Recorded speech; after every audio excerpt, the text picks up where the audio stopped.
3, 2, 4, something live. We're live. Okay. And then I'll tell you. Welcome. Well, first off, I'm going to send this link to Mary. Yeah. Uh, welcome everybody to our discussion of Relic. Just this is something we've been doing for a while, where we discuss IFC movies on Sundays. IFC Midnight films. We've been doing it with Night Watch Zone and Coriander and Patrick and I. And this week it's going to be me, Patrick, and Mary. Um, I think Night Watch Zone and Coriander aren't going to be able to make it. So I thought, our communication on this was a little messed up. So I'm not sure exactly what's going on, but they will not be here today.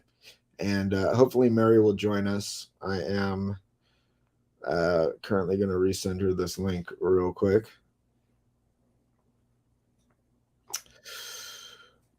Yeah, just send it to her. This is Mary's first time live, Yeah, I know. I see her in the chats. But yeah, this will be the first time I'll see her in person or even talk to her in real time. We'll have to ask her see if the armor fits perfectly well. Her being a fellow knight and all that. We'll have to see if the armor fits, and which I hope it will. We got Cody in the chat. What's up, Cody? So far, Cody is watching us. Well, I'm just gonna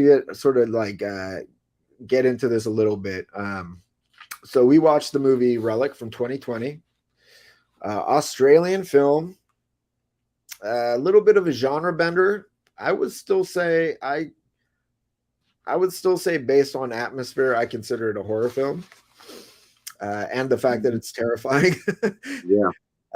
Like in a very real, like human kind of way, you know what I mean? So, but I watched this when it first came out, and it was sort of like right around I don't know, it was early on in the pandemic lockdown, and I liked it quite a bit. And then I just rewatched it a few days ago for this stream. Hobbs also in the house. What's up, Hobbs?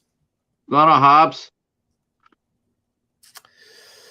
I guess we'll wait a few more minutes for Mary to join us before we start diving really into it. But what's your overall sort of general thoughts on the film? I really, really liked it. It is really dark, and it's different. It's powerful too. It's seeing some of the aspects in real life, my real life. I found myself in that house very easily. Yeah. And it's like, you're right. It's definitely it's a horror film for sure. But it's sort of like a lot closer to home than people realize. I mean, a lot of people, they watch horror to get away from real life, and this movie's like, well, let us put the horror back in your real life. And it's like, there's like good time horror, and then there's like unsettling horror. This is more on the unsettling end. And I honestly, when I watch a movie like this, I sort of like, it makes me question why do I watch films? Because I don't watch horror movies to get like unsettled or whatever. It's just, for me, it's like I love horror, and it's just become sort of like a fixture in my life. But a movie like this, really the best thing to do, I think, is have a discussion like this about it, for it to sort of like, get your thoughts going. Otherwise, if I don't discuss it and I just watch a movie like this, then I'm just alone with my thoughts, my depressing ass thoughts. You know what I mean? Yeah, I mean, it's I all I know, I knew this movie. I didn't really know much about it. I heard about it, and then I heard that it was allegorical. And then Horrific Nightmares Jam watched it, and I knew it was going to be special because when I talked to him about it, he mentioned how he was unsettling to him, and inside myself, I'm going like, this is going to be an ass kicking film, because that guy doesn't get rattled by anything. He's a he eats, breathes, and drinks horror, and for him to come back there and say, yeah, this movie was really unsettling. So I was really optimistic. I'm like, okay, yeah, and I was prepared to get scared, and then I was like, I'm watching and I'm going like, okay, I'm prepared to get scared, but not quite like that. Yeah, Um, I didn't know too much about it. When I watched it either. I just heard that it was getting sort of had like good reviews coming off of it, and I think I watched the trailer. The trailer looked creepy, yeah, so I didn't really know too much about it. But it's definitely a movie that it's thought provoking. You know what I mean? exactly, exactly. And of course Australian horror too. And we Yeah, talked about the Australian horror, and it's different. I mean, I can't believe how many horror films that they do. Like we know some of the big ones. We know some of the Australian films, but man, oh man, they can really do it. They can really do great horror films. yeah, I sort of, even though I probably would be upset at this, but I sort of lump New Zealand in that with that category. New Zealand and Australia, they do horror a little differently, and it's so effective. And it's like I said, it's like their horror films and how they do their sensibilities and making their horror. It's so much rooted in reality. It's not so much fanciful. It's or dark fantasy. It's more. You actually see this happening in real life, and in case of Relic, we do. yeah. Um, I don't know. I'm trying to bring our friend Mary up. Devil's Candy. Yeah, yep. Um, I love that movie. We discussed that on this. yeah, Right? we did. Yeah, We did. We've actually done. I mean, we got playlists down for people who are. We haven't been on in a couple of months. That's been, things been going crazy and whatnot. So everybody's been really busy, and we haven't been here for a couple of months. But if you're watching this for the first time, we do have playlists. Do you have a playlist on your channel, Ben, for the? I don't think so. I'm not quite as organized as lots of other people. I've been taking a little bit of a YouTube hiatus. I'm looking to start making content again, though. So, Well, I have a playlist on my channel. If you guys want to go over, we have the past 8 shows that we've done. Did you realize we had done 8 shows? I didn't realize that. Yeah. Uh, I didn't realize either until I went back to look, so I could add this one to it. And I'm like, wow, we did 8 shows. I'm like, man, okay. Um, but we have 8 shows that you guys can take a look at, past shows that we've done, including the Human Centipede, the Wind, Welcome to Willits, Devil's Hard. Candy, What was the Kill List? That Kill was List, yeah, Kill List was awesome. Devil's Candy, the Devil's Doorway, The Devil's Stowaway and A Dark Song, and Dark Song. Yeah, Cold in July, and so cool. we have 8 movies there, and they're all sensational. We've really we really enjoyed watching them and bringing them to you. So we're back. Um, has Mary? No, Mary still hasn't come in. Let me see. I She think might she might be lost. we'll just we'll get going into it, right? Yeah. And, when she comes in, she can join us if she's able to make it. Okay. So yeah, go ahead and take us on. All right. So so I guess neither of us, when we first watched this, had any idea what it was about or anything like that. And it opens. It has like a very mysterious atmosphere about it, like like a, I don't know, like a dark sort of unsettling atmosphere throughout the film. And we open with just like water sort of flooding this home, sort of like slowly creeping down the stairs, and you just see like this old lady just sort of standing there. And then you also see like a dark figure in the shadows move slightly, right? So like that sort of sets the stage. You don't There's something going on, but you don't know what it is really. You know what I mean? And I guess throughout the movie you sort of discover what the film's about. But what did you think from that opening scene? Well, it was, the way it happened. You see first of all, you're thinking somebody's in the tub. That's the first thing I thought. I was like, okay, who, like, did someone fall in the tub? Or are they laying in the tub? Because the water's on and it's just running, and it's like, who does that, right? And then we see the lady, we see the woman, the older woman standing there, and then you start thinking, well, why is she dead? Why is she doing that? It's like, and the first thing you think of is that water going to find an electrical outlet? It's just like, is she being led to do this? Is she possessed to do this? And you just don't know. And so the water just keeps going, and the music is really ominous. The lighting is dark. Yeah. The atmosphere is established right away. You know that this is going to be one movie that's going to be very dark and very mysterious, and not too much sunshine in it. And the sound design throughout the film is very atmospheric. You know what I mean? It's like they'll do, like, I remember that movie. Have you seen Bug, the William Friedkin one with Ashley Judd or whatever? I've heard of that one. Yeah, I heard it was really good. I like that one a lot. It's based on a play, but there's like just one shot, random shot, and when they're in a supermarket, and it just is a slow like camera push in. I can't remember what it is. It's just like a piece of produce or something, and the camera just like pushes in slowly, and there's like ominous sound, and you're like, Jesus, man, what the hell? And that's sort of like what this movie was doing. A lot of sort of like moving camera, like slow push-ins or like slow panning shots, with that sort of like unsettling, not exactly dissonant, but ominous, I guess is a good term for it, sort of sound happening. Yeah, and then she, you're right. I mean, it like I said, the score itself, it did a great job.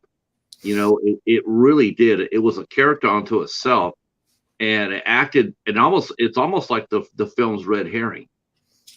Yeah, the film sort of is a red herring. Like they throw a lot of those out, right?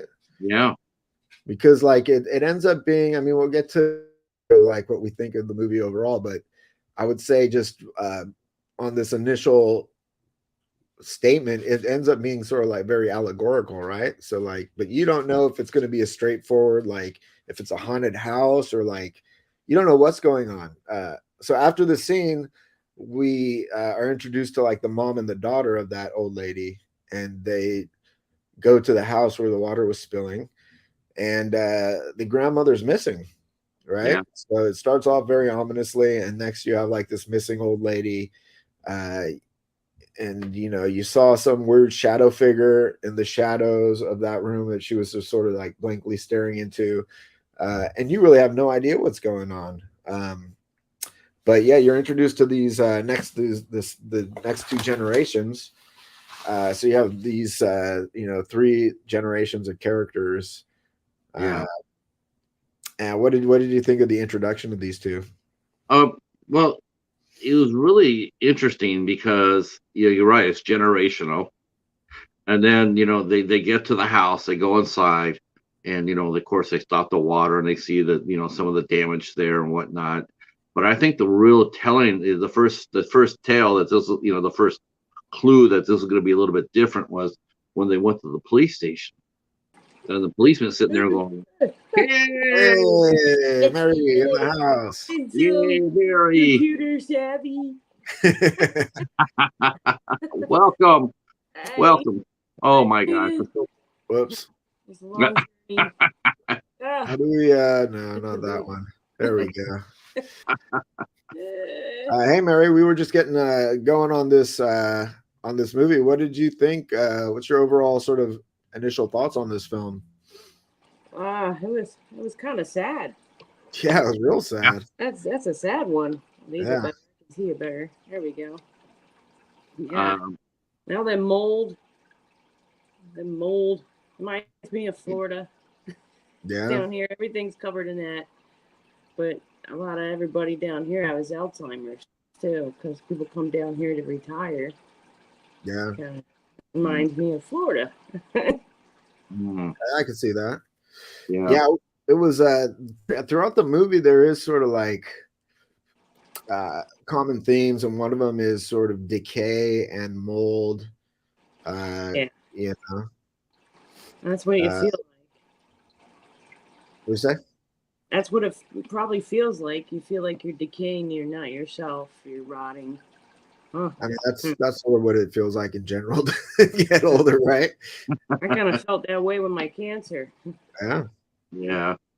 but I'm 100% cancer free.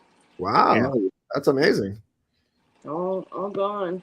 Congratulations! I'm really glad that the all the treatments worked.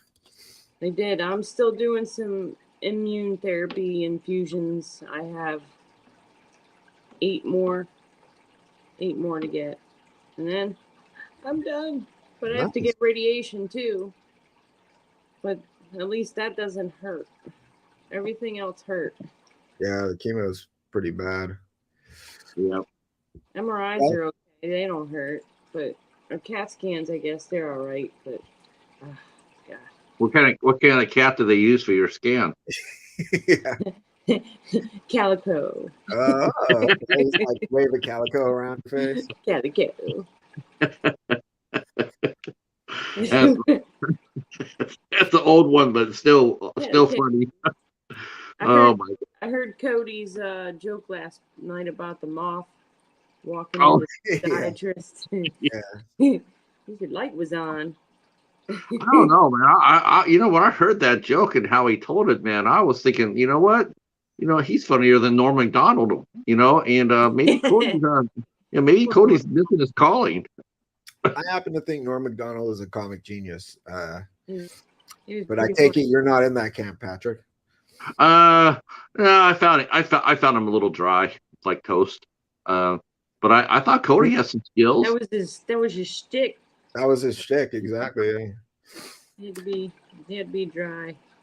All right, so let's get back into this conversation or the discussion. So we meet the mom and the daughter. Mary, we just basically started this. You have the opening scene where the lady is sort of staring blankly into the room and the water's flooding, and then she's missing, and we meet her daughter and granddaughter. Yeah, they're just basically like haven't heard from her, and they're just trying to figure out like where she is, what happened to her, so they converge upon the house. Yeah, what did you think of the introduction of those two characters? They're good to the next generations coming up. So Yeah, that's who's going to be telling their story. That disease is terrible. I thought, right away, there's one thing and I'm sure maybe if you saw this or not, Mary, but he sort of knew that like when they got to the house, when they went to the police station, you saw, you see that the mother and the mother and the grandmother, they had a strange relationship. Here's the cops asking them like, when's the last time he talked to her? When's the last time he saw her? And she's sitting there going like, well, it's been a few months. It's been a few weeks since we talked. Right. And you could hear that cop. You could see it in his look, like he was not happy. He's like, without saying anything, but he was. Why don't you check on your mom? Exactly. Pick that up. Yeah. 2 months later. I mean, to be honest, I think that's a pretty common thing. People get caught up in their lives and they don't always keep in constant contact with their relatives. I think like some people have very close ties, they speak to their parents every day or whatever. But she was busy with her job and whatnot. And you could tell that she felt guilty about not being in better contact with her mom, but that's just how life goes, man. Like yeah, I've been there. Yeah, it's been a couple weeks since I've talked to my parents. Yeah. I had an argument, but I started talking to my mom right before I moved to Florida, so we made up. We kissed and made up, but she passed away in 2016. So she didn't get the Alzheimer's, but she had her mental things herself, where you had to get yourself prepared to go visit or to go spend time with them because of their problem, their You think that, hyperactivity, or just she would say stuff. It's like, oh my god. do you think the daughter? I mean, her name was Kay, and the granddaughter was Samantha, and the grandmother was Enid. Do you think Kay? I mean, do you think there was a conflict between Kay and Enid, or you think it was a mixture of conflict and fear? Because Kay's going there, and she doesn't want to see it, and you don't want to see that Right. happen. It's like you want to help, but you don't know what to do or how to do it, Well, maybe and she was like that before, where she would shout out at them, and they just didn't go over for a while. My brother didn't go over to my mom's because of the way she acted. I'd have to talk him into it, or if I was going over, he would come over. So I can see where they didn't go over for a couple months. It gets tough. the granddaughter and the grandma, they seem to have a much better relationship Right. than than the granddaughter and even her own mother. You saw the same dynamic, the grandmother and the mother, and then you saw that mother and the daughter, and they had a little bit of conflict. Like the daughter hadn't told her mother. When they got back from the police station, they were talking, and you could sense that there was conflict between those two as well. Isn't that just sort of like standard though within families? Am I wrong? Like, don't your parents always want to see you become like a goddamn dentist or some shit? And you're Yeah. like, I don't want to be a dentist. And they're like, oh, so you're just gonna do whatever the fuck you're doing for the rest of your life? And then you feel judged, and Or they they favor. only want the best of you, but they don't know how the fuck to say it properly, you know. Yeah. But I felt like, yeah, I mean, you could see that sort of dynamic. Yeah, it's like hereditary, right? So like the mom has that with her mom, and then the granddaughter has that with her mom, and that's just Right.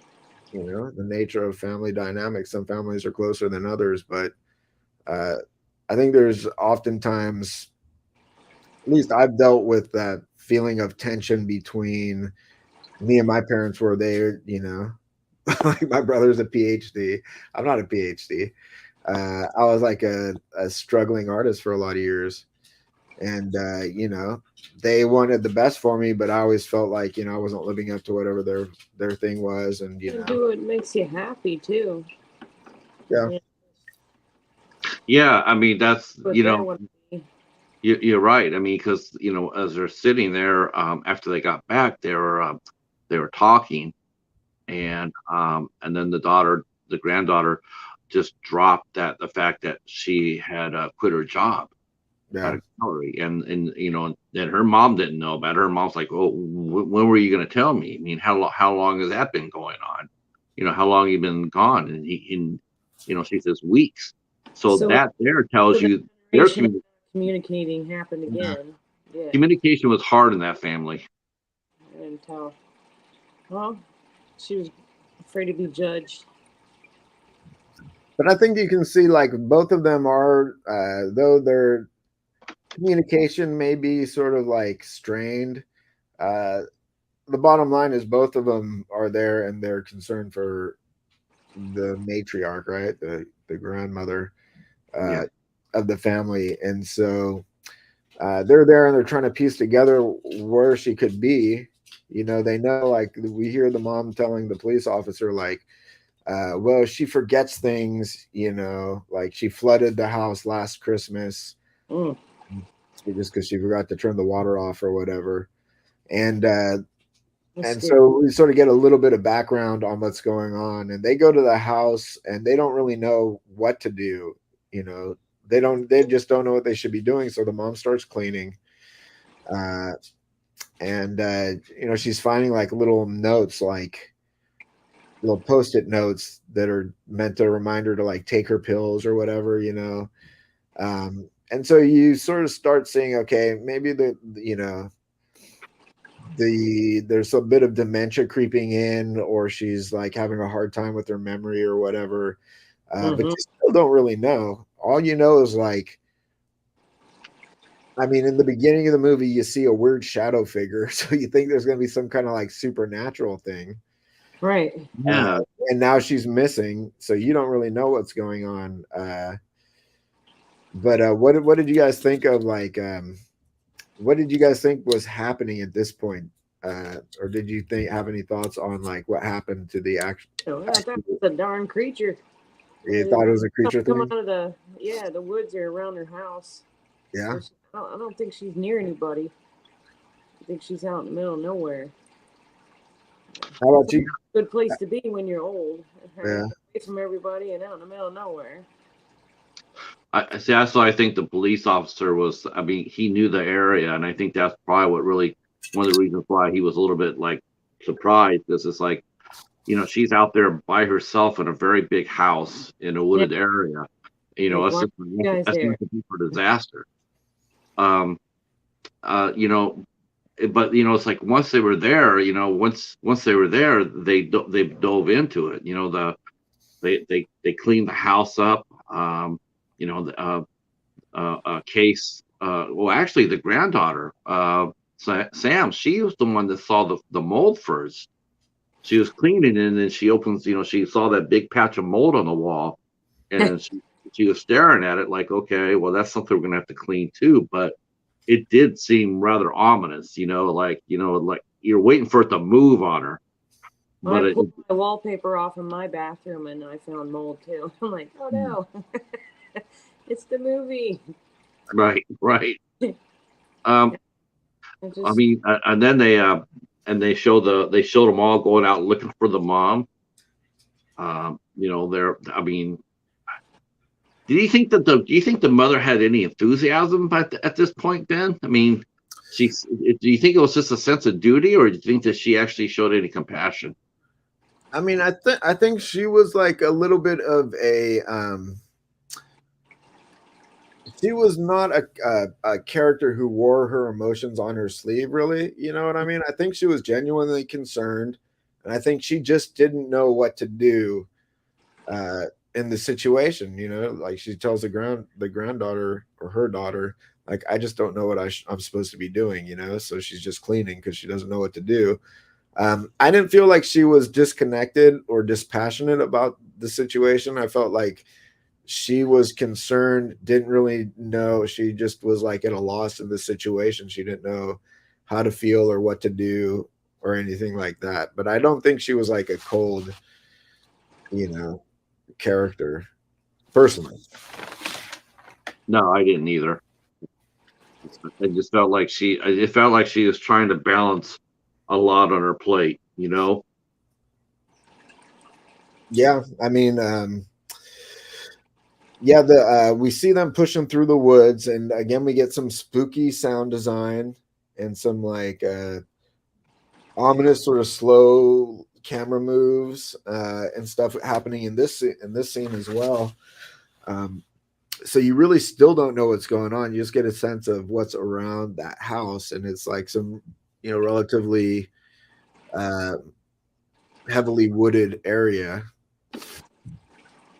But the search doesn't really render any results, that first search, and so now we're back with the mom and the daughter again in the house, and we're just like I mean, I don't know the timeline on this film. I was reading some Amazon reviews, and I think some people were confused by the film because it doesn't have your traditional horror sort of storyline or anything like that. And I think like some people were like, "What the fuck did I just watch?" But it's sort of like it's really more like sort of a drama, and so like a lot of the scenes are just like building up the characters and sort of the dynamic between the characters, and so that's what I got confused with this one and The Dark and the Wicked. Ooh, that's another good one. That's another one that you don't know what's coming. You can't tell what's there. Heavy sense of atmosphere in that film too. Heavy. Yeah, it seems similar. It seems like similar, but then that one, I guess the difference between the two in my mind, uh, as far as the story is going, is like that one has a little more. I don't know, sort of a supernatural storyline throughout. But it is the same. Yeah, you got like you don't know what the Right. hell's going on, and you have the sort of children, the family there at the house, like concerned about the mom. I think that the fact that Relic, what they didn't do is they didn't, like the Dark and the Wicked, they pretty much established right away that there was an entity there. There was some sort of, which you just didn't know exactly how it happened, but it was there. With Relic, you really, you saw, in the shadow, you saw a faint movement, but you really weren't sure what you were seeing or what it was supposed to represent. And then, as the movie played out, you're right, it shifted more into shifted into more of a drama, and like there's no jump scares here. There's no jump scares in this movie. There's no false parts. There's no false flags. Like, okay, look at, we're pretending something that we're not. The relationship between the ladies, the women, and them watching their matriarch slowly age from front of their eyes. It's that itself is enough for that's horrible enough as it is. There's false flag red herrings throughout the film, a couple. I mean, and a couple jump scares too. Yeah, under the bed. Under the bed, yep. Under the bed, there's a jump scare there. That's yeah. Go ahead, Mary. It made me jump. No. And the book hit her in the head, and the thing moved around. Oh boy. Well, how about when at first, and the thing is, though, you're not really sure, about the grandmother, is because she seems very lucid. She has her moments of lucidity. Like she gave Sam a beautiful ring. I want you to have this, and Right. and she was glad that she was there, and Sam was like, maybe I'll come down and live with you, Grandma. I'll come down and take care of you. And at first, Grandma's like, I'm glad you're here, and then the next day, it's like, it's flipped on its head. She thinks that she's stolen the ring from her. She almost breaks her finger getting it off of her. They can't get it off fast enough. Well, so let's for the people maybe that just to keep the timeline going, the grandmother comes home, right? I think before this happens, though, there's a shot of a remote cabin somewhere, right? Yeah. And you get some real dark imagery there. You see some like old decrepit dude on a bed. You see a bunch of heavy mold on the wall. You see some kind of rotting something on the ground. And you see this guy just sort of like sitting on the bed. And it's another slow push in with ominous sound. And then he falls over, and then you see like his sort of rotting corpse. So you still don't know what the fuck is happening. But you know that there's something, right? And then again throughout, you see like this sort of stained glass window becomes like a motif throughout, and you see that same stained glass window on the front door of the house that you do on the cabin. Right. And then and that's like that I believe was a dream sequence, or right from that you cut to the mom waking up, and the grandmother comes back.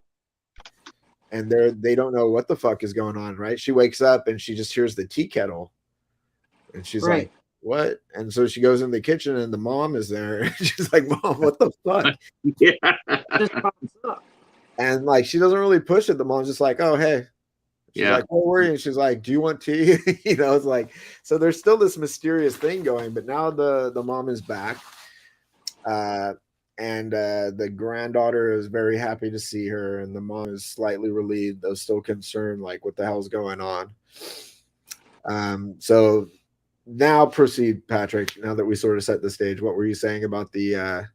Yeah, I mean, we saw the granddaughter and the grandma. They had a much better relationship than the mother and her mom. Between Kay and Eden, and Sam's relationship was much stronger, but But what does that really matter, though, when you are, forgetful and you don't know, you start to see whatever is happening to Eden is starting to manifest itself. And, and just because today she's lucid and talkative, the next day she can be,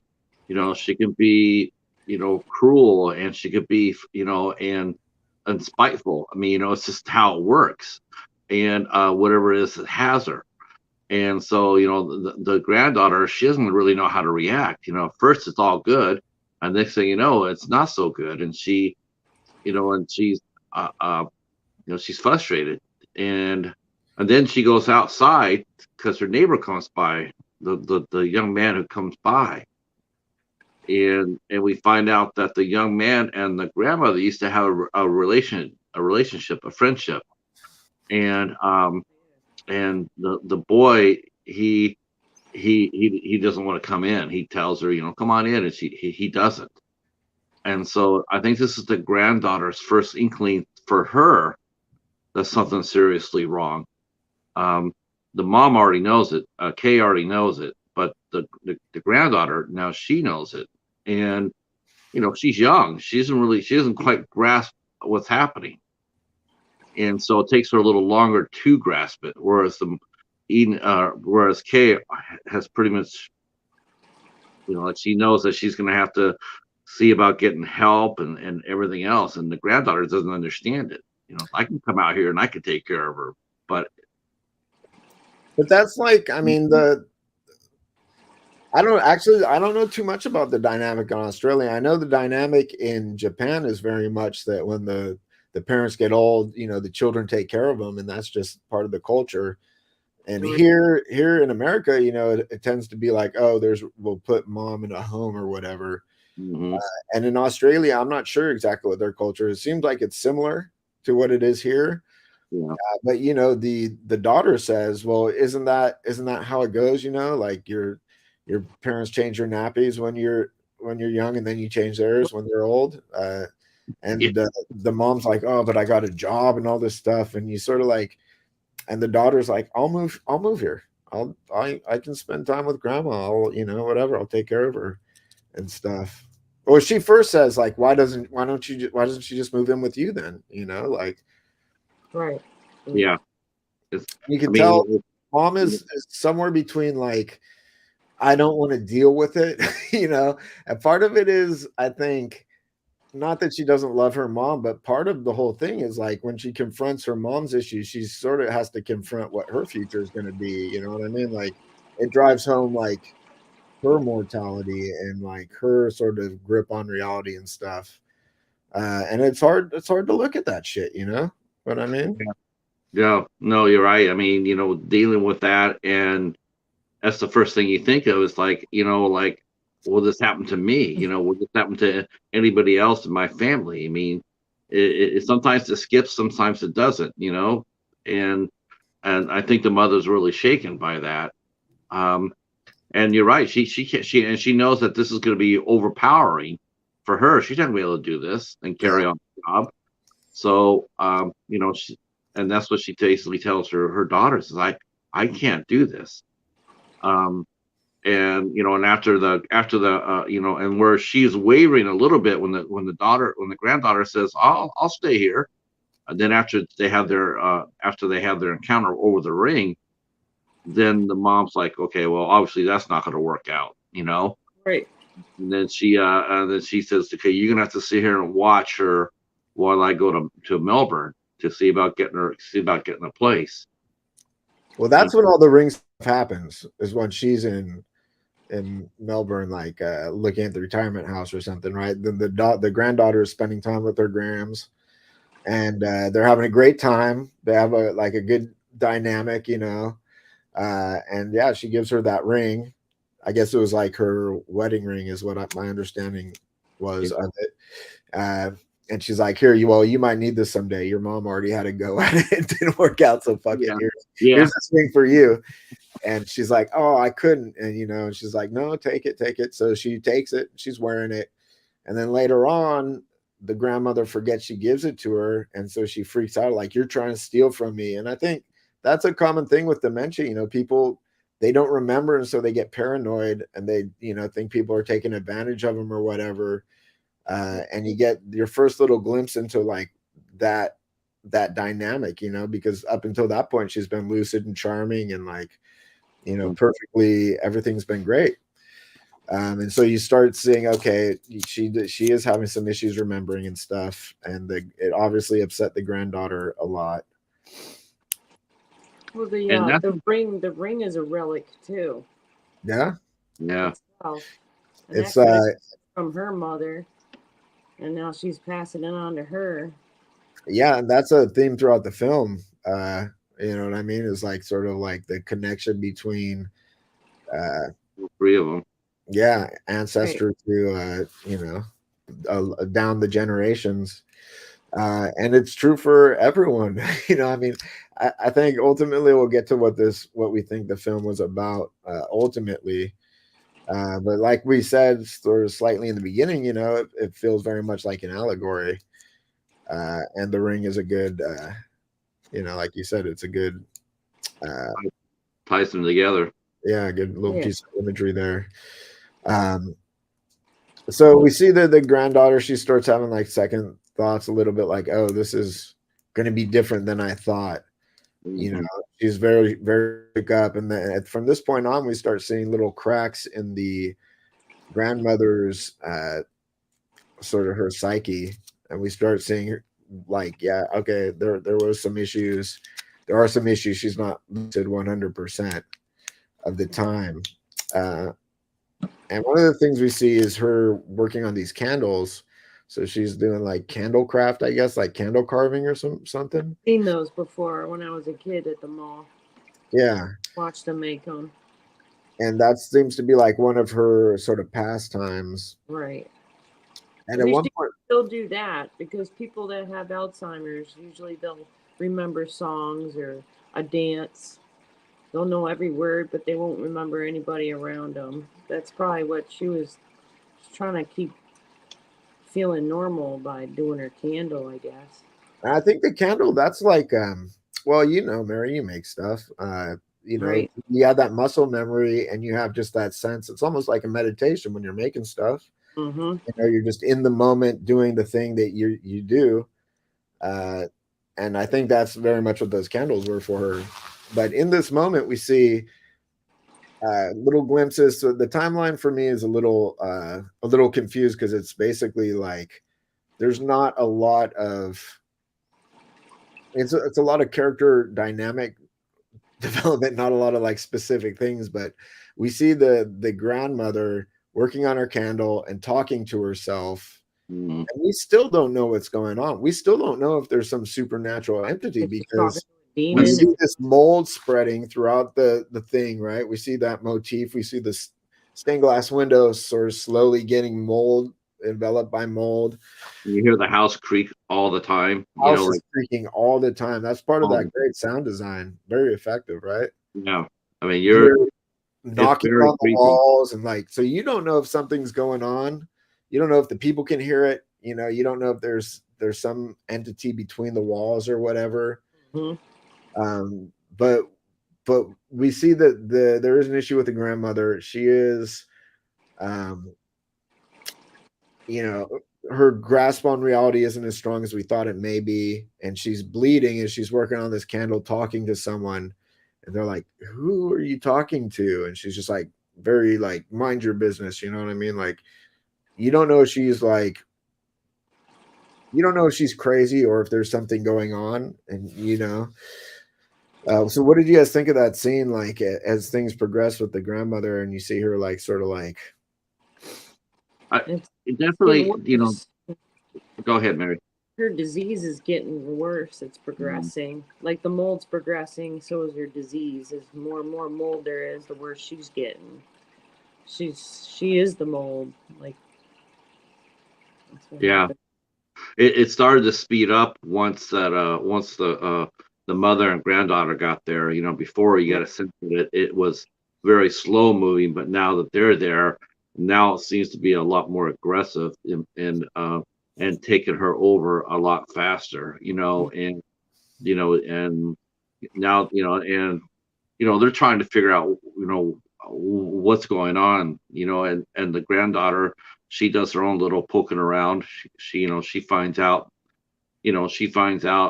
well, first she asked her grandmother about the boy, and she's shocked when her grandmother says, "Oh, that retard." And then it flashes back to the granddaughter, and that's, I think that's probably the one moment where she realized that her grandmother was no longer really there with them.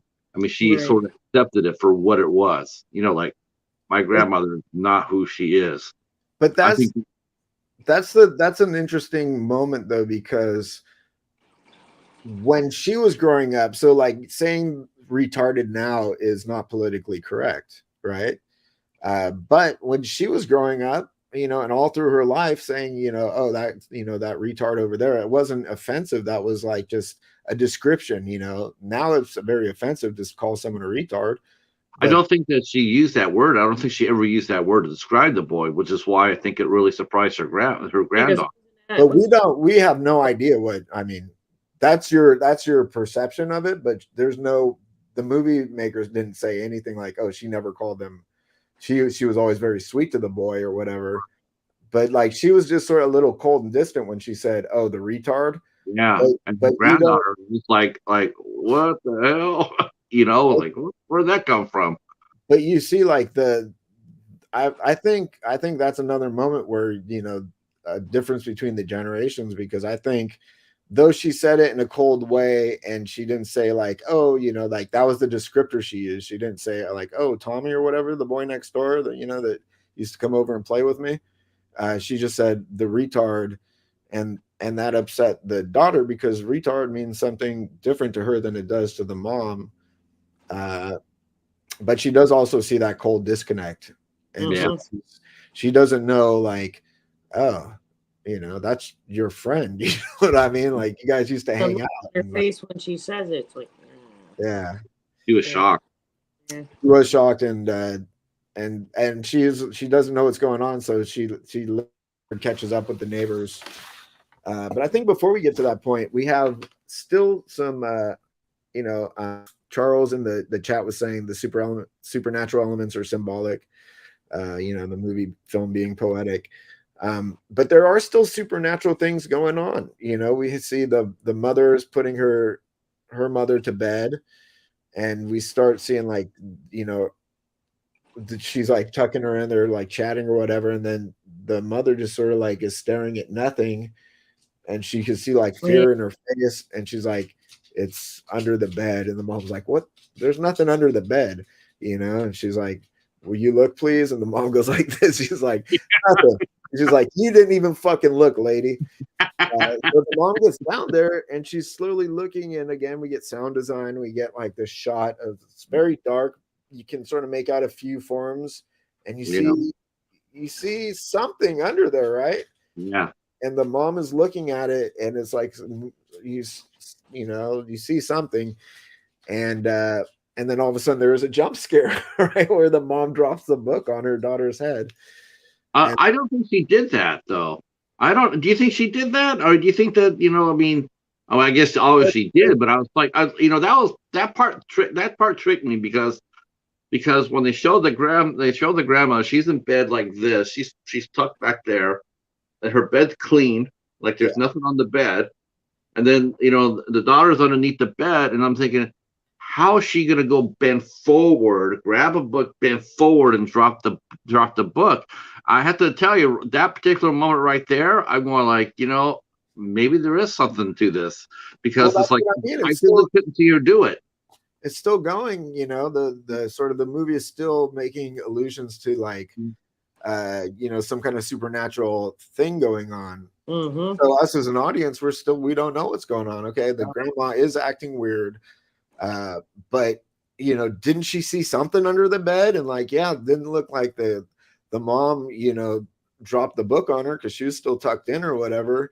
But the daughter thinks, the mother, I guess I'm gonna call the middle woman the mother, the older lady the grandma, and then the granddaughter. So the mother says, or like, you did that shit on purpose. What the fuck? And she's like, yeah, that was actually pretty. That was, for what it was, I thought it was pretty humorous too. It was like, I used to go like, okay, how does she do that? She's like, does she because you didn't hear her bend the bed, bend forward. You would have heard the bed creak or whatnot. But I did think the mom not looking underneath the bed, just like, oh, okay, it's all Right. good. I thought it was really. I definitely thought it was probably the funniest part of the movie. And it was also, I think, it was like her sort of like humoring her mom, and her mom being like, look, what the fuck, you didn't even look, like you're not you just like whatever you think is happening, you're applying the situation, but I'm telling you there's something under the bed and you didn't even look for me, you know what I mean? Right. And then when she does, she gets like stung with the book being falling on her head. But it's a jump scare, and at this point we don't know what's going on. She saw something from our perspective. She saw some kind of human form under there. There was some movement, there was something, and then we're startled, and then again we see like she hears noise in the bathroom. She's like, "Mom," she goes in there, and there's nothing there. So again, we don't know what's going on. We don't know if it's just the grandma's crazy, or if there is a supernatural element. We do see this mold, which is a physical manifestation of something spreading. Still creaky. Yeah. And it's starting to get to the granddaughter now too. That's now she keeps hearing it now. Before she was just like, she noticed it, but it really wasn't getting into her head. Now it is. Now she's like, something's weird here. Well, and she was like cleaning up this messy ass room, right? And she hears something, and she's like, ground. So she has another moment where there's some kind of noise, and she's like, Grandma, is that you, and whatever? And she goes to the door, and there's no one there. It's just a closet. And so we see it happening with the daughter as well, but we don't really know. We just don't know if it's just the grandma's crazy and we're sort of along for the ride with her, if there's something happening. And that tension goes throughout the movie, I would say, into about the third act. Yeah. They try to which I thought they did effectively, as we get to sort of like to throw us a swerve, with the granddaughter. I thought that was a nice element to it. What did you think of and the mother coming in and and seeing her mom in the room, and she's talking to herself, but she seems like she's talking to someone in the corner, and Right. then she says, "Who are you talking to, Mom?" And then after that, then the mother starts dreaming about that old shack. Yeah. The mother starts having nightmares about it. And she had it before. She had the first nightmare where we first see the old dude on the bed. Right. And then when she has her next dream, it's her on the bed, right? Yes. And then she was on the bed, and then they pull away from from the cabin, and it's the mom again in the window, the grandmother in the window. And so that's I thought like all of the sort of I don't know. So it's a house they know.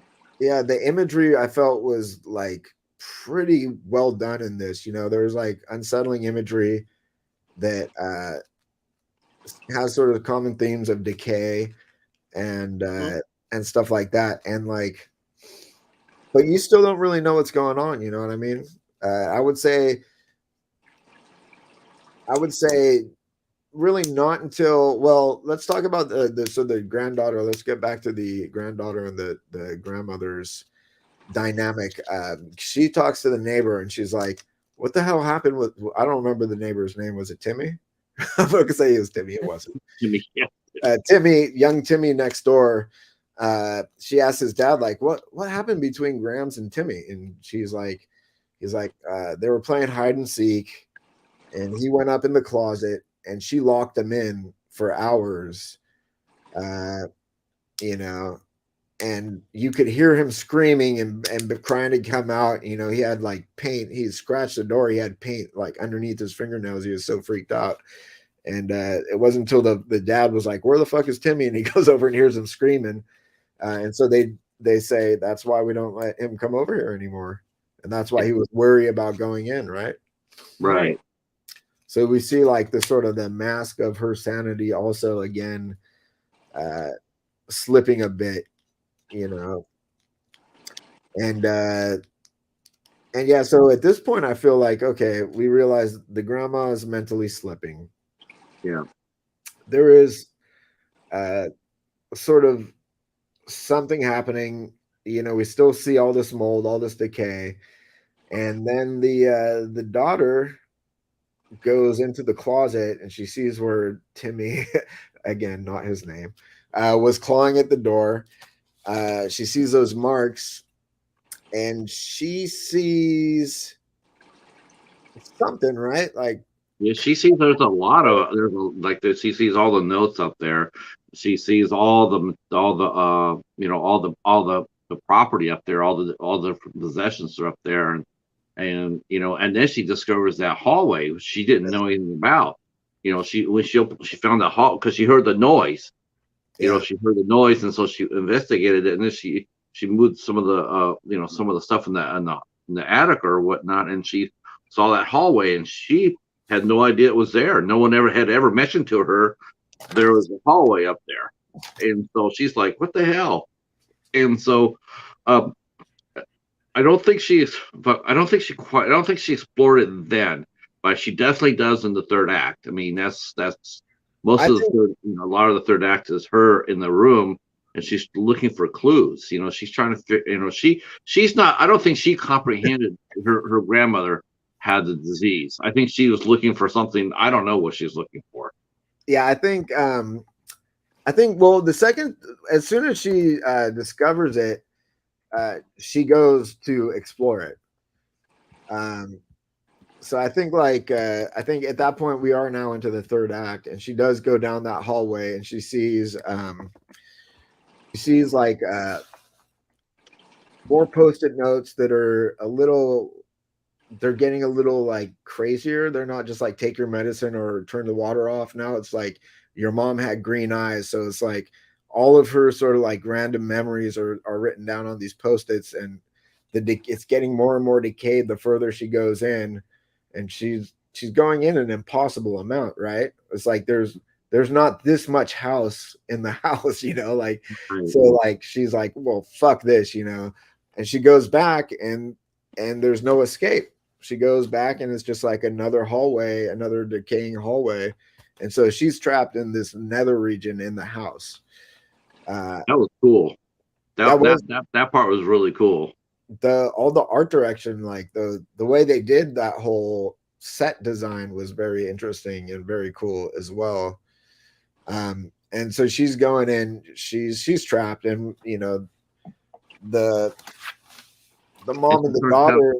Sorry, go on. How she started pounding on the door and crying for her mom too. Very Yeah, much what the boy would have been doing. yeah. Yeah. Right. And so she's like in some weird nether region. So again, she's in some like weird dimension. We don't know what the fuck. Is there something supernatural? There still could be, you know. Yeah. And this thread goes out through the entire movie all the way up until the end. There are still supernatural elements. It ends up feeling very much to me like an allegory, but I mean those storytelling elements are there, and the mom and the well, we see the grandmother during, I think this is slightly before the granddaughter goes upstairs. We see the grandmother with a photo album, and the mom sees her walking into the sort of the woods with this photo album. Mm. And she goes to follow her, and she finds her eating the pictures. And she's like, "Mom, what the fuck are you doing? You know, give me the what what?" And it's like these family pictures, and her grandma's out in the woods eating them. And she just like takes the book and she goes and tries to bury it. And she's like, I think it'll be safe here if I bury it. And you see that the mom is very concerned at this point, and she sort of breaks down, and she like sees like, I don't know, it just breaks through her armor, and she's like very upset, and she's like, Mom, come live with me, you know, fuck this, you know, I love you. You don't have to worry about, everything's gonna be fine. Just move with me, you know. You don't. your photos will be safe. And like, so you see that moment, like all of her mental armor just is, shattered. I got the impression that grandmother thought that if she ate or destroyed the pictures, she was protecting her family. Right. Maybe they wouldn't become like her.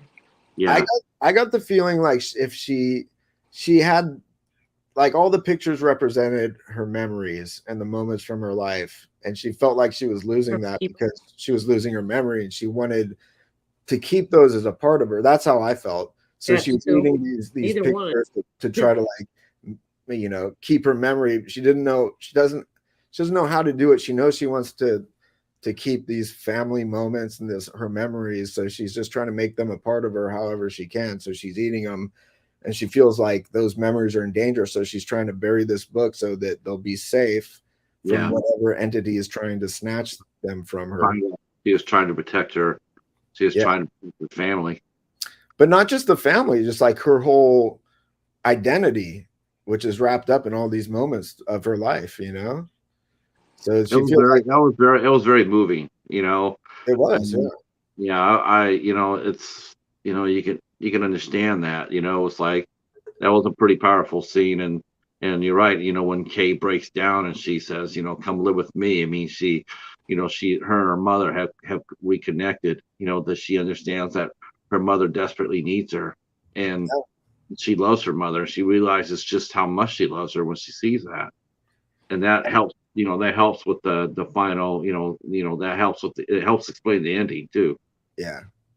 So she's basically, she crossed that line between, like, she found the resolve. She sees, like, what's happening, and she has so much empathy for her mom. She's just like that whole, like, thing where, like, I don't know time in my life to deal with this. We're going to send her to a home because they'll have specialists. They can watch her 24 hours. All that's gone because she's like, fuck, this is my mom. I love my mom. I'm going to take care of my mom as much as I can. So she makes that leap, and she's now fully, like, over the canyon onto the other ledge of, like, I'm here for my mom. And they go back to the house, and the daughter's not there when they get back. Right. She's in the nether void. And so she's like, trying to take care of her mom, and she's like, okay, mom, let's, get you in a shower, because she was all dirty digging and stuff, or in the bath.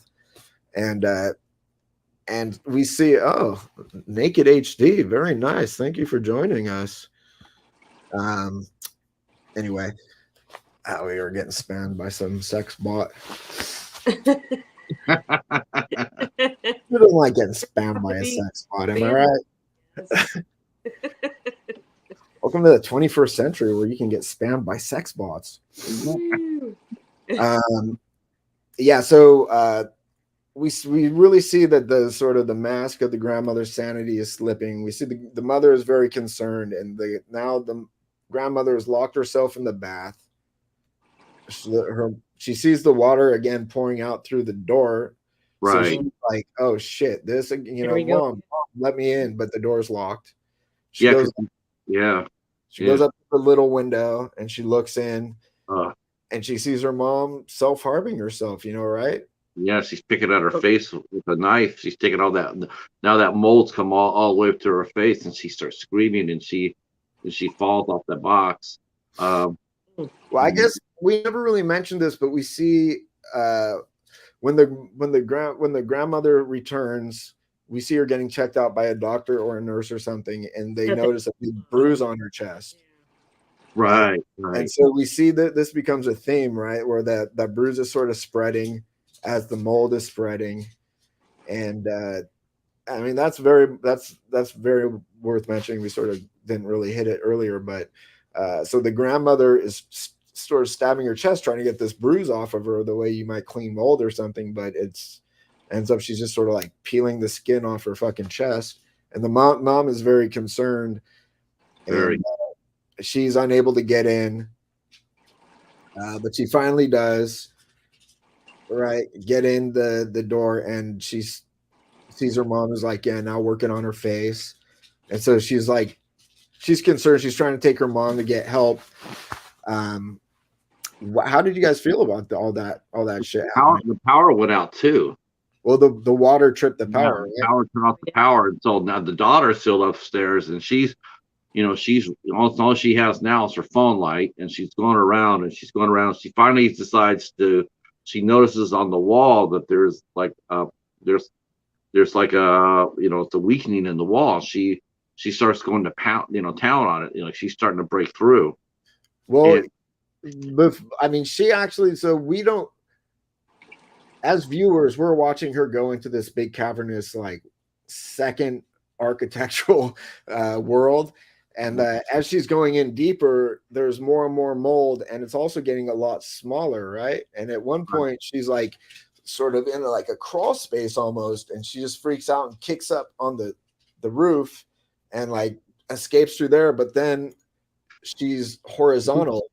I think that represented the grandmother, her memories or her vicinity. I think it was getting smaller and smaller, and she was getting, her whole dynamic was getting small, and she was, she couldn't really move around or anything, because that's how it works, with Alzheimer's. It's your brain slowly goes atrophy from saying that, right? Atrophied.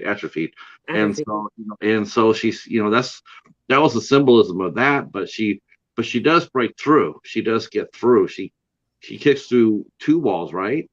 She kicks through the first one, and then she's running, and we're sort of cutting between her and the mother, and then she basically like she hears her mom and her grandma on the other side of this wall, and so she's trying to break through that with like this lead pipe thing.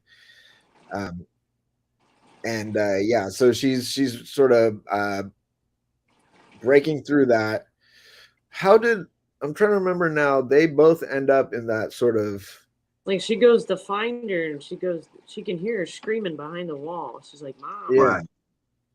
Somehow she gets with her, but then they both are in there. They're both the mother, they both, because as she's in the hallway, as the power goes out, she's looking for her mom, and she sees her mom at the end of the hallway, but her mom is like totally like, now she's just straight out creepy looking, and instead of going toward her, she tries to get away, and she finds and she hears the granddaughter, she hears her daughter, and she's coming out through the fireplace. And no, you're right. She came inside the room. They both went inside the attic, and then they both came out through the fireplace. They had to pull each other out. And up until that point, the daughter's freaked out. She's been trapped in this nether region. Then I don't remember exactly how the mom got to her, but the mom is also in there, and she's running from her mother, the grandmother, and she says it's not her anymore. So she's freaked out, and then she's like sort of like crawling like some like creature trying to get them. And the mom and the daughter both freaked out, and they break through the wall. And then they're back into the living room above the fireplaces where they came through, right? Right. And the daughter gets through, and the mom's like there, and she's like, grab me. So she pulls her, but she gets pulled back in. Yeah. But then she gets out of there. Say again? The grandma does come through the fireplace hole, though. Yeah, she finally does. They pull her through, and they're like, fuck this. Let's get out of here. That monster is trying to get us. And they go to the door. The granddaughter's like, come on, let's go. And the mom just closes it and locks it and says, yeah, I can't leave her. So this is, again, now she's resolved to like, be there for her mom, no matter what the sort of, how much it mentally will scar her or whatever. And we see her mom's age, like, I don't know, 40 years or something in the last few minutes, and her skin's peeling off, and the mother goes, and she like breaks her leg when she stands. She's coming toward the leg. Yeah, her leg just shatters because it's so like decrepit. And the mom takes her, and she's like very calm and sort of helps her peel all of her skin off. But she's like, you know, at this moment, she's like resolved to help her mom. She's very calm. Her energy is not scared or freaked out. She's like caring, right? Yeah. Right. And they're on the bed, and she sort of slowly is removing this old skin and stuff from her mom, and she's just like this sort of shriveled up brown husk, uh, Barely breathing. barely breathing, but still breathing. And her mom is like, you know, she's just there for her. You know, she's doing what she can. The granddaughter comes in. We don't see how she gets in, but she comes in and comes upstairs, Yeah, and he sees her mom, and she sees her mom doing what she's doing, and and kudos for this. Kudos for not overplaying the hand. I mean, it was a very sensitive, very moving moment. She came in there, like they didn't have her freak out or anything else. She just came in, saw what her mom was doing, and I think she grasped what was going on, yeah. and and I really appreciated that from the director. We haven't mentioned her name yet, Natalie Erica James. I really appreciated that aspect of that. I mean, because it's not to be feared, it's to be taken care of, as best you can. Yes, it's a scary illness, but it's not, it's nothing to be. It's not to be poked fun at, I guess. Like the jump scare, or oh my God, mom, overplayed the hand. Like you don't want to it was beautifully acted. It wasn't hammy. It wasn't ham like Hereditary was. That's probably what it's like overwrought. It Why wasn't. It was why really. are you so racist towards A24? I'm just saying how I'm just saying Hereditary I'm wasn't comparing hammy in the slightest, dude. I'm just comparing how they played a key scene. One was, and the other one was really sensitive and caring and compassionate, and I really appreciated that aspect of that, because in a different movie maybe you do play it like that, but in this movie you didn't. They played it sensitive, and they Yeah, played but it. they're two different movies. It's like, well, saying, it wasn't all fucking like cheesy like the shark was in Jaws. I mean, they're totally different films. They're not even the same fucking. I just used it as a comparison, So I mean, but you have to admit that last scene though, when the granddaughter is looking at her mom, and her mom's just very tender. It's a very tender moment. It was a Very tender moment. moving. And she just walked in there, and just like, what could she do? How could she support? And And the mother is sort of cuddling mm, the grandmother, and then the daughter comes and sort of cuddles the mother. So you have all three generations laying on the bed. This is how we end. And you see the daughter notices the bruise on the mother's back. yeah, yeah, and you knew that. Yeah, you knew. Yeah, that was. You weren't really surprised by that. The ending. You weren't really surprised, because that's how it works. For a lot of people, that's generation to generation.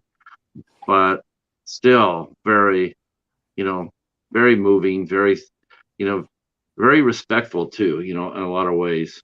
So I personally, I mean, it's a thoughtful ending. It's thought provoking, right? Because you see, like, all this shit that was happening with the grandmother is sort of also beginning to happen with the mom, And for me, I didn't feel like this was directly related to Alzheimer's.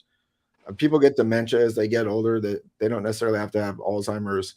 Memory gets weak, and so I felt like it was just like an allegory in general towards aging, getting older, decay, entropy.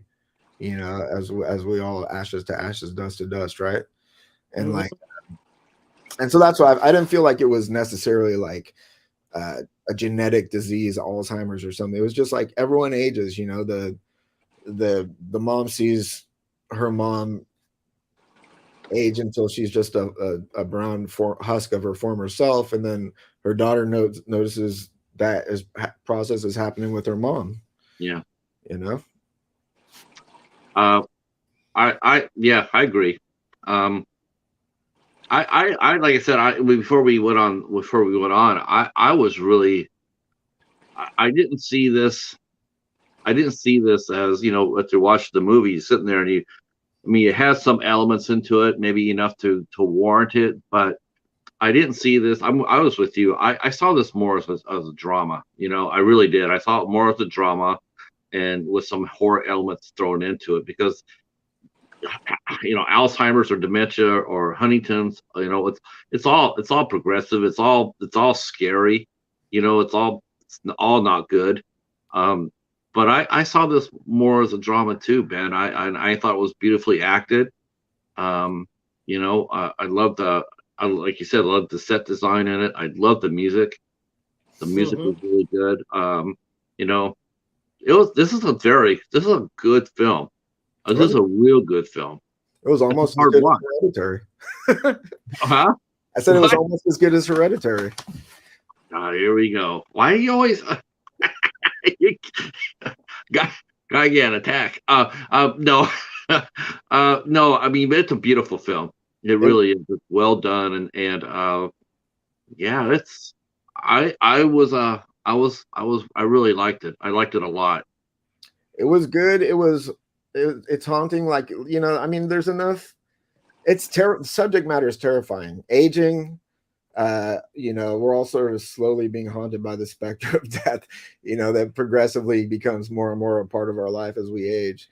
And then it's terrifying that the concept of losing your identity and your memory and just like the sense of who you are, like just your whole, like the idea of you being a temporary thing. It's frightening, man. It's disturbing and unsettling. And that's what we see throughout this movie. It'd probably be hard on the person getting it, the in between themselves and the disease. That's got to be a hard spot for them too, before they transfer You know, the especially disease. That's do got to you be think? rough. I mean, do you think it's really hard, especially since they don't know it? Right before they don't know, it's probably the hardest. It's that process where they're like, they can't remember everything, and they're feeling their grip on things moving. Like you saw the post-it notes, like your mom had green eyes. I mean, that's like a thing she wanted to remember. She was having a hard time remembering things like that. You know what I mean? And you see the post-it notes as she goes into the that's her mind, the rooms and they become more and more like mind. scattered and like That's probably what the hallway represented with the grandmother's mind, you know. It just got worse and worse and worse. Yeah, it was confused. Yeah. That's why she got in there. Yeah, like I said, I really enjoyed this one. I'm really glad you guys joined us, you know, to restart the show and did you have fun, Mary? Yeah. Good, because you can come back next month. And then after that, then you get to pick the movie. I hate to do this, but I only got like 9 minutes before the society is on, so I'm going to just show you the movie that we're going to be talking about next month, May 29th. We're going to go back to the last Sunday of every month. And the movie I picked out for us, and it's another heavy one. It's going to be Swallow. I decided we're going to watch Swallow. Another non-horror film, or less than horror, I should say. Yeah, well, I mean, it's a horror film in some respects. I mean, you know, Pica. Is it Pica? Yeah, Pica. Ooh, I've heard this movie's just so good, and it's. Have you seen it, Patrick? Huh? Yeah, I watched it once. I'm gonna watch it again. You'll like it. You'll be. I watched it. I got the. Oh, do you? Yeah, I got the second sight limited edition. Oh. I watched it, and that's why I watched it, and I was surprised because I sort of was under the impression that it was more of a horror film, and it was again even less horror, I would say, than this. It was a good movie though, and there were some body horror elements and stuff like that. It's a good film. I'll go find it. Yeah, I thought personally, I'll say this when we watch it, but I definitely thought Haley Bennett definitely deserved an Oscar nod for it, but that's just my opinion, of course. But it's too close to horror. They can't have any awards, you know. I know. Yeah, no horror allowed, right? Yeah. But that's the movie that we're gonna pick, and hopefully by next time too, we'll be joined by David. He couldn't do it tonight, and so last minute, but he says he'd like to come in next on the May 29th and cover this movie with us. So, but thanks again, Ben. Thanks for hosting. Yeah, I gotta get off to work too. I gotta make a part before tomorrow. So Yeah, and I got to turn around and run because I got to get up and running in 7 minutes. So thank you guys so much, Mary. Thank you for joining us and having fun. We can't wait. I can't wait to bring you back up. This is gonna be you're gonna love this. It's nice to be here. Yes, isn't that the case? And again, congratulations on beating that cancer's ass. It's more than time that one of us kicks ass on it. So I'm glad it's you. Ben, Mary, it was awesome, and I will see you on the flip. indeed. All right. Thank you, everybody. Bye. Peace. Bye bye.